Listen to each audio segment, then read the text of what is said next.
শুভ দুপুর। আজকের রান্নাঘরে আবার চলে এসেছি। আজকে রান্না হয়েছে অনেক কিছু, তোমাদেরকে রান্নাটা দেখাতে পারিনি, একটু অসুবিধা ছিল তার জন্যে। হ্যাঁ, তাই দেখিয়ে দিচ্ছি। দেখো, সকালে ছোলে ছোলে তরকারি হয়েছে, বড় বড় ছোলা আছে, ওই ছোলে দিয়ে কাবলি চানা দিয়ে আর আলু দিয়ে তরকারি করেছি রুটি খাওয়ার জন্য। আর আজকে কি কি রান্না হয়েছে দেখো, পালং শাক মাছের মাথা দিয়ে হয়েছে, আর এটা হয়েছে শিমবটি।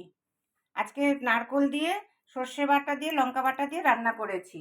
আর এই যে আমুদি মাছ চচ্চড়ি হয়েছে। তাই এই যে তোমাদের থালি, আজকে থালি দেখাচ্ছি। দেখো, কে কে খাবে চলে আসো, গরম গরম খাবার। ঠিক আছে?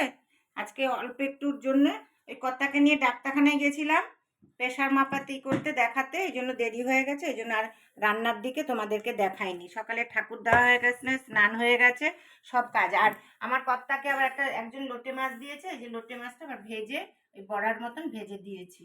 দেখো, কে কে খাবে তোমরা চলে আসো। আর তোমরা লাইক করবে, শেয়ার করবে, আর আমার চ্যানেলকে সাবস্ক্রাইব করবে। ঠিক আছে বন্ধুরা, রাখছি তাহলে আজকের মতন। সবাই ভালো থাকবে, সুস্থ থাকবে। নমস্কার।